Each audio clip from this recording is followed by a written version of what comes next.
Iran, Israel, America యుద్ధం start అయ్యి దాదాపుగా ఒక 1 మంత్ కావస్తోంది. ఇప్పటివరకు యుద్ధం అనేది ఎక్కడా ఆగలేదు. ఇప్పటివరకు కూడా కంటిన్యూ అవుతూనే ఉంది. దీనివల్ల నిత్యావసర ధరలు కావచ్చు, అలాగే పెట్రోల్ ధరలు కావచ్చు, అటు గోల్డ్ ధరలు కావచ్చు, సిల్వర్ ధరలు కూడా కావచ్చు, అన్నీ పెరుగుతూనే వస్తున్నాయి. దీనివల్ల సామాన్యుల దగ్గర నుంచి కూడా ప్రతి ఒక్కరు కూడా ఇబ్బంది పడుతున్న సిచ్యువేషన్. ముఖ్యంగా చూసుకున్నట్లయితే గ్యాస్ కొరత. అసలు గ్యాస్ కొరత ఎందుకు ఏర్పడింది?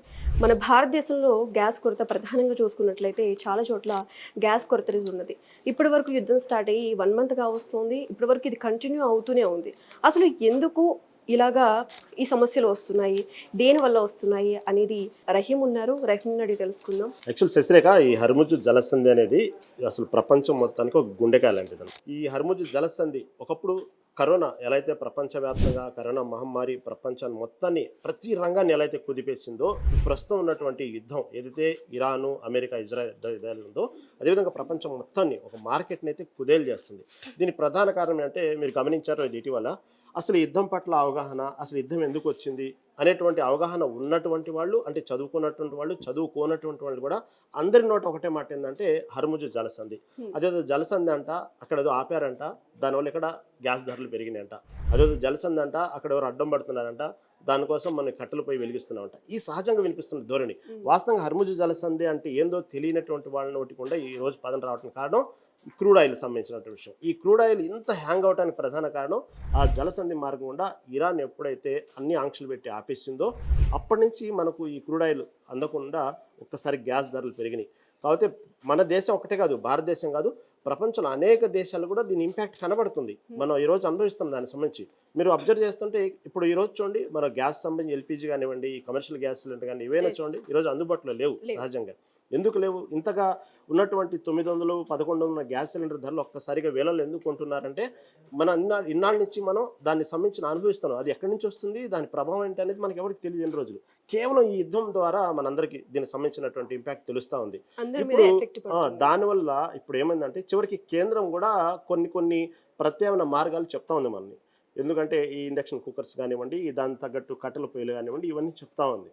ఈ తరుణంలో సహజంగా ఉన్నటువంటి అందరి మధ్యలో ఉన్న ప్రశ్న ఏంటంటే ఇలా ఎంతకాలం, యుద్ధం ఎప్పుడు ఆగిపోయిద్ది, ఈ గ్యాస్ ఎప్పుడు అందిద్ది, ఇలా రకరకాలుగా అనేక సమస్యలు తలెత్తుతున్న క్రమంలో ఈ యొక్క ప్రభావం అమెరికా మార్కెట్, అమెరికా యొక్క దేశంలో కూడా లోకల్గా వాళ్ళు అమెరికా పార్లమెంట్లో కూడా అనేక మంది అధికారులు ఇటీవల చేస్తూ ఉన్నారు. అసలు యుద్ధం మనకు అవసరమా, యుద్ధంలో అమెరికా ఎందుకు అనవసరంగా మధ్యవర్తిత్వం చేసింది, యుద్ధంలో ఎందుకు ఇంత విధంగా అమెరికా యొక్క వల్లనే ఇజ్రాయెల్ రెచ్చిపోతూ ఉంది, దీని ద్వారా ఈరోజు అమెరికాలో కూడా చివరికి ఎట్టయిందంటే అమెరికా ఆర్థిక వ్యవస్థ కూడా కుదేలే పరిస్థితి ఏర్పడింది. ఇప్పటికే చాలా వేల కోట్లు దాని మీద వెచ్చించింది. అక్కడ కూడా దానికి ఇంపాక్ట్ కనబడుతుంది, క్రూడ్ ఆయిల్ ధరలకు ఇంపాక్ట్ కనబడుతుంది. పైకి చెప్తుంది అమెరికా ఏమంటుందంటే ఇరాన్ కాకపోయినా కూడా మన దగ్గర ప్రత్యామ్నాయ మార్గాలు ఉన్నాయి, అనేక రకాల మార్గాలు చెప్తున్నప్పటికీ కూడా దాని మార్కెట్ ప్రభావం ఇబ్బందులు పడుతుంది అమెరికా. ఎప్పుడైతే దీన్ని ప్రపంచవ్యాప్తంగా కనబడుతుందో ఆల్టర్నేటివ్ ఏమైంది, అందరూ రష్యా నుంచి కొనుగోలు చేస్తున్నారు. చూస్తూ మొన్నటి వరకు రష్యా ఆర్థిక కుదేలైనటువంటి రష్యా ఈ యుద్ధం తర్వాత ఒక్కసారిగా రష్యా ఆర్థిక వ్యవస్థ ఇంకొక 10-15 ఏళ్ళ వరకు ఢోకా లేకుండా దాని ఆర్థిక వ్యవస్థ వెలిగిపోతా ఉంది, విరాజిల్లిపోతా ఉంది. ఆ క్రమంలో ఒక్కసారిగా అమెరికా అధ్యక్షుడు డొనాల్డ్ ట్రంప్ ఒక మధ్యలో అరే ఇదేంది, మళ్ళీ ఒక్కసారిగా రష్యా ఆర్థికంగా ఎదుగుతూ ఉంది. ఇదే రష్యా ఒక పక్క ఇరాన్కి సపోర్ట్ చేస్తూ ఉంది. ఆర్థికంగా సపోర్ట్ చేసి తన ఆర్థికంగా తను రికవర్ అవటమే కాకుండా ఇటు ఇరాన్ కూడా సపోర్ట్ చేసినంత ఆర్థికంగా డెవలప్ అయింది రష్యా. ఇది తిరిగి తనకే దెబ్బ కొట్టేలాగుంది యుద్ధం అనేటువంటి విషయంలో ట్రంప్ కొంచెం ఆలోచనలు పడి, ఎందుకంటే ట్రంప్ ఒక్కరోజు ఒక్కొక్క విధంగా ఉంటాడు. నేను తలుచుకుంటే ఇప్పుడు యుద్ధాన్ని ఆపగలను అంటాడు, నేను తలుచుకుంటే యుద్ధాన్ని మొదలు పెట్టను అంటాడు, నేను తలుచుకుంటే ఇరాన్ మీద ఏమైనా చేయగలను అంటాడు. గంట ఒకటి కొంతసేపు యుద్ధం ఆపుతానంటాడు, కొంతసేపు చేస్తానంటాడు. ఇటీవల మీరు గమనిస్తే యుద్ధాన్ని నేను దాదాపు ఇంకా ఈ వారం కంటే ఎక్కువ రోజులు ఉండదు ముగించబోతున్నాను అన్నాడు. అనగానే మీరు అబ్జర్వ్ ఒక్కసారిగా షేర్ మార్కెట్ మొత్తం పచ్చగా ఉంది. అన్న తర్వాత మళ్ళీ ఒక్కసారి ఏం చేశాడు, న్యూక్లియర్ వ్యవస్థ మీద బాంబులు వేసాడు, మళ్ళీ షేర్ మార్కెట్ కుదేలైపోయింది. ఇలా ఎప్పుడు డొనాల్డ్ ట్రంప్ మాటల మీద పెద్దగా మనం పట్టించుకోవాల్సిన అవసరం లేదు. కాకపోతే రైట్ ఎగ్జాక్ట్లీ ఈ పరిస్థితుల్లో ఒక్కసారిగా ఎప్పుడైతే ఇరాన్కి డెడ్ లైన్ విధించారో ఆ తర్వాత ఒక్కసారిగా పైకి మాత్రం ఒక గమ్మత్తు ఏంటంటే ఇరాన్ ఎప్పటికప్పుడు తన యొక్క ప్రదర్శన చూపిస్తూ ఉంది, రేపటి లోపు ఇలా చేస్తాం అంటాం. వెంటనే ఆ రోజు నుంచి ఏదైతే ఇరాన్ అధ్యక్షుడు ఖమేనీ నుంచి నిన్నటి లారీజాని వరకు చూసుకుంటే వరుసగా ఒకళ్ళొకళ్ళు అంతం చేస్తూ ఉంది. ఏదైతే ఇజ్రాయెల్ కానివ్వండి, సంయుక్తంగా అమెరికా కలిసి ఆపరేషన్లో ఒకళ్ళొకళ్ళు వరుసగా అంతం చేసుకుంటూ వస్తుంది. అయినప్పటికీ కూడా ఇరాన్ తగ్గట్లేదు. ఇలాంటి సమయంలో కేవలం ఈ మాటల యొక్క 48 గంటల్లో ఎప్పుడైతే వార్నింగ్ ఇచ్చాడో వెంటనే ప్రకటించేసింది. ఎందుకంటే దాదాపు 14,000 కోట్ల క్రూడ్ ఆయిల్ అలా షిప్పుల్లోనే ఆగిపోయింది. కాబట్టి అప్పుడు వెంటనే ఇరాన్ ఏం చేసిందంటే కేవలం మా యుద్ధం శత్రు దేశాల మీదనే, మిగతా దేశాల మీద లేదు, మేము రిలీజ్ చేస్తున్నాం. ఏప్రిల్ 20 వరకు 19 వరకు ఇచ్చింది. అప్పటి వరకు ఎటువంటి ఆంక్షలు లేకుండా ఆయన్ని రిలీజ్ చేయబోతున్నారు. అదొక శుభపరిణామం. ఇక రిలీజ్ అయితే భారతదేశాన్ని కూడా ఆల్రెడీ భారతదేశానికి కొంత మార్గాన్ని సుగమం చేసింది ఇరాను. దానివల్లే కొంతవరకు మనం రిలీజ్ అయ్యాం. ఆల్రెడీ 2 నౌకలు కూడా చేరినాయి. ఇప్పటికే ఇంకో 2 నౌకలు కూడా దగ్గరలో చేరే అవకాశం రహీం, ఉంది. ఇప్పుడు ప్రెసెంట్ హర్ముజ్ జలసంధి ఏదైతే ఉందో, హర్ముజ్ జలసంధి నుంచి మన భారత్కి ఒక నౌక రావాలి అని అంటే అసలు ఎన్ని డేస్ టైం పడుతుంది మినిమం? మొన్నటి వరకు ఉన్న ఆక్షన్ బట్టి పెద్దగా ఎక్కువ సమయం పట్టలేదు. 2-3 రోజుల్లో మనకి చేరినాయి షిప్పులు. కాకపోతే దాంట్లో కొన్ని వందల మంది ఉండబట్టి ఇక్కడ కొంతమందికి మన ఇండియన్స్ అయితే కొంచెం అరే వాళ్ళు సురక్షితంగా చేరుతారా, చేరేలోపు ఏమైంది. ఎందుకంటే మొన్న మనం చూసాం శ్రీలంక సంబంధించినటువంటి షిప్ ఏ విధంగా బ్లాస్ట్ అయిందో అన్నీ చూసాం. ఆ పరిణామాలను బట్టి ఉన్న పరిస్థితిని బట్టి తక్కువ రోజుల్లోనే చేరొచ్చు. ఇప్పుడు ఇంకా అసలు దాదాపు 14,000 కోట్ల క్రూడ్ ఆయిల్ని రిలీజ్ చేసింది కాబట్టి మార్గం సుగమం చేసింది కాబట్టి ఇక మనకు ప్రధానంగా భారతదేశం ఇతర దేశం కాబట్టి ఇరాన్తో ఇక ముందు ఇలాంటి సమస్యలు ఉండకపోవచ్చు అనేటువంటి అయితే విశ్లేషకుల అభిప్రాయం. ఎందుకంటే చూసాం మనం ప్రతి రంగంలో కనబడుతుంది ఇంపాక్ట్. బట్ ఒక్క క్రూడ్ ఆయిల్ అనేది వచ్చినా చాలు దాదాపుగా అన్ని సర్దేయటం పరిస్థితి. ప్రస్తుతం హర్ముజ్ జలసంధి ప్రజెంట్ అప్డేట్ ఏందని తెలుసుకుంటే మాత్రం ప్రస్తుతానికైతే ఇబ్బందులు ఏం లేవు. రిలీజ్ చేయడానికి అయితే ఇరాన్ సంబంధించిన వాళ్ళు కూడా, ఎందుకంటే ఇక్కడ ఇరాన్లో 3 ఉన్నాయి. ఇటు మత వ్యవస్థ పనిచేస్తుంది, ఇటు రాజకీయ వ్యవస్థ పనిచేస్తుంది, ఒక పక్క ఐఆర్జీసీ పనిచేస్తుంది. కాబట్టి వీళ్ళన్నింటినీ నచ్చ చెప్పడం అంటే అది మామూలు విషయం కాదు. ఏదేమైనప్పటికీ కూడా పైకి మేకపోతు గాంభీర్యం ప్రదర్శిస్తున్న ఇరాన్ కూడా ఇప్పుడు కొంచెం తగ్గి ఈ మార్గం అయితే సుగమం చేసింది.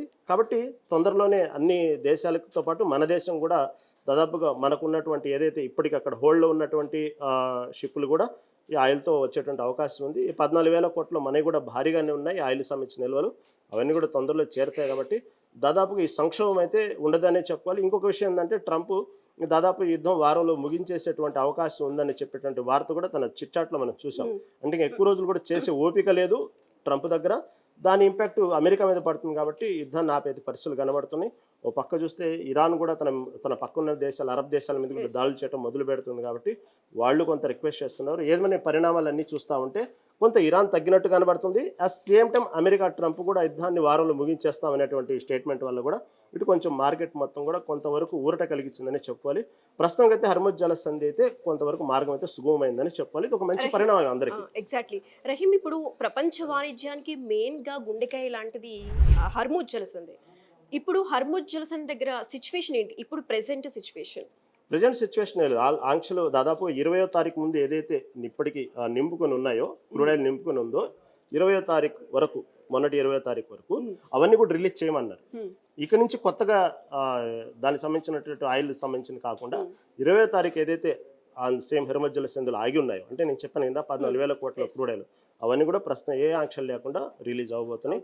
కాబట్టి అందరూ మనం దాదాపుగా దీని గురించి ఒక మంచి శుభవార్త అనే చెప్పుకోవాలి. అది ట్రంప్ ఇంపాక్ట్ అయినా కావచ్చు, ఇటుపక్క ఇరాన్ కూడా మిత్ర దేశాల గురించి ఆలోచించడం కావచ్చు. ఏదైతే ఇద్దరు తగ్గటం వల్ల ప్రపంచ దేశాలు అన్నిటికీ మనం ఒక మంచి పరిణామం అని చెప్పుకోవాలి.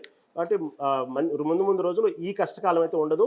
దాదాపుగా ప్రస్తుతం ఉన్న మార్కెట్ అన్ని రంగాల మీద ఉన్న ప్రభావం కూడా కొంతవరకు తగ్గేటువంటి అవకాశం ఉన్నాయి. మనం కూడా అందరం, ఎందుకంటే భారతదేశం అంటేనే శాంతి కోరుకునే దేశం. భారతదేశం మొదటి నుంచి కూడా యుద్ధం వల్ల సాధించదని పక్క మోడీ కూడా దౌత్యపరమైనటువంటి అనేక సందేశాలు పంపడం, దానివల్ల కూడా భారతదేశానికి ఇది ఒక మంచి శుభ పరిణామం అని చెప్పుకోవాలి. మనం కూడా యుద్ధం ఆగాలని కోరుకుందాం. మెగా 90 ద్వారా కూడా మెగా 90 సంబంధించిన ప్రేక్షకులు కూడా అందరూ ఇదే సంబంధించినటువంటి ఏంటంటే శుభవార్త మనం తొందరలో వినబోతున్నాం. దాదాపు యుద్ధం అయితే ఆగిపోయే పరిణామాలు ఉన్నాయి. దానివల్ల కూడా అన్ని రంగాల మీద కూడా ఆ ప్రభావం కనబడి మళ్ళీ మొదట్లో ఏదైతే ఉందో మార్కెట్ అంతా ఎలా ఉందో అలా మళ్ళీ మొదటి రోజుల పరిస్థితులకు వచ్చి ఈ ధరలు పెరిగే అవకాశం లేకుండా ఉండటం అవకాశం అయితే కనబడతా ఉంది. ఇది ఇప్పుడు చూసుకున్న సిచ్యువేషన్లో ఏదైతే గ్యాస్ కొరత ఉందో దానికోసం దాదాపుగా ఇప్పటి వరకు హర్ముజ్ జలసంధి నుంచి నౌకలు కూడా ఆల్రెడీ స్టార్ట్ అయిపోవడం జరిగింది. నిన్న కూడా ఆల్రెడీ 2 షిప్లు కూడా రావడం జరిగింది. కర్ణాటకలో ఉన్నటువంటి మంగళూరు వరకు వచ్చినట్టు వరకు సమాచారం. ఈ రోజు కూడా కొన్ని నౌకలు కూడా స్టార్ట్ అయినట్లు కూడా తెలుస్తుంది. మరి కేవలం హర్ముజ్ జలసంధి గుండానే ఈ నౌకలు రావాల్సిందా, లేకపోతే ఇంకేదైనా ఇతర మార్గాలు ఏమన్నా ఉన్నాయంటారా? యాక్చువల్గా అయితే ఉన్నాయి, కానీ అది అంత చెప్పుకున్నంత ఈజీ కాదు. ముక్కు ఏంటంటే ఏదని చూపించవచ్చు, కానీ ముక్కు అంతా ఇలా చూపించడానికి అంత అవకాశం లేదు. దానికి చాలా సమయం పట్టింది. ఈలోపు ఏదైనా జరగచ్చు. కాబట్టి ఇదే మార్గం సుగమైనప్పుడు ఇంకా మిగతా ప్రత్యామ్నాయ మార్గాలు అవసరం లేదు. ఎర్ర సముద్రం అయినా అంటారు, కానీ అంత ఈజీ కాదు. ఎందుకంటే అక్కడ హూతీలు ఉన్నారు, వాళ్ళు దాడులు చేస్తారు, అంత ఈజీగా రానివ్వరు. కాబట్టి ఇవన్నీ కూడా చెప్పుకోవటానికి బాగానే ఉన్నది, కానీ ఫ్యాక్ట్ చెప్పాలంటే హర్ముజ్ జలసంధి ద్వారానే మార్గం సుగమైంది. రహీం, మన భారతదేశానికి గ్యాస్ కొరతకి ఇంకా ఫుల్ స్టాప్ పడినట్టే అంటారా? మ్యాక్సిమం ఇదైతే ఏప్రిల్ 20 వరకు నింపుకున్నటువంటి మొత్తాన్ని 14,000 కోట్ల బ్యారెల్ మొత్తం రిలీజ్ చేయమన్నాడు క్రూడ్ ఆయిల్. అంటే దాంట్లో భారతదేశం ఉంది కాబట్టి దాదాపుగా కొరత లేనట్టే. Right, okay, right, thank you. Rahim. ఏమైనప్పటికీ కూడా యుద్ధం యొక్క ప్రభావం ప్రతి రంగం మీద కనబడింది. కేవలం ఇది భారతదేశానికి సంబంధించిందే కాదు, కాబట్టి మనం భారతీయులం కాబట్టి మన దేశం మీద దీని ప్రభావం ఎలా ఉంది అనేది మనం ఎక్కువ ఆలోచిస్తాం. కాకపోతే ప్రపంచ దేశాలు అన్నిటి మీద పడతా ఉంది. కేవలం ఆయిల్ రంగాలే అనుకుంటున్నారు. ఆయిల్ రంగాలు ఒక్కటే కాదు, ప్రతిది కూడా ఇటు బాస్మతి కానివ్వండి, అటు పక్క ఉన్నటువంటి డ్రై ఫ్రూట్స్ కానివ్వండి, అన్ని రంగాల్లో కూడా దాని యొక్క ప్రభావం కనబడుతోంది. మనం ఈరోజు మార్కెట్లో ప్రతి వస్తువు కొనాలన్నా కూడా దాని యొక్క ధరలు మనకు కనబడుతున్నాయి. కాకపోతే ఇక్కడ ఏంటంటే కేవలం యుద్ధం సాకు చూపి కేవలం మార్కెట్ని హోల్డ్ చేసి దాన్ని మార్కెట్ హైక్ చేసి సామాన్యుడు దోచుకునేటువంటి పరిస్థితులు కూడా మనం చూస్తూ ఉన్నాం. కాబట్టి ఇలాంటి వాటికి చెక్ పెట్టాలని కోరుకుంటూ, ఎందుకంటే ఇప్పుడు అన్ని మార్గం ఏదైతే హుర్ముజ్ జలసంధి మార్గం సుగమయ్యేటువంటి పరిస్థితులు ఉన్నాయి కాబట్టి ఇకనైనా ఈ బ్లాక్ మార్కెట్ దందాన్ని చెక్ పెట్టాలి. వాస్తవాలు ఏంటో ప్రజలకు ప్రభుత్వం కూడా వివరించాలి. ఇలాంటి ఎవరైతే మార్కెట్ని హైక్ చేస్తూ మార్కెట్ని హోల్డ్ చేస్తూ హైజాక్ చేస్తూ ప్రజల జేబులను అయితే ఏదో దోచుకోవాలనే ఆలోచనలో ఉన్న బ్లాక్ మార్కెట్ గాళ్ళని మాత్రం ప్రభుత్వం చెక్ పెట్టాలని కోరుకుంటూ, ఇది మెగా 9 టీవీ యొక్క సంబంధించినటువంటి పూర్తి అనాలిసిస్. వాస్తవాలను ఎప్పుడు మా మెగా 9 టీవీ మీ ముందుకు తెస్తూనే ఉంటుంది. చూస్తూనే ఉండండి మెగా 9 టీవీ.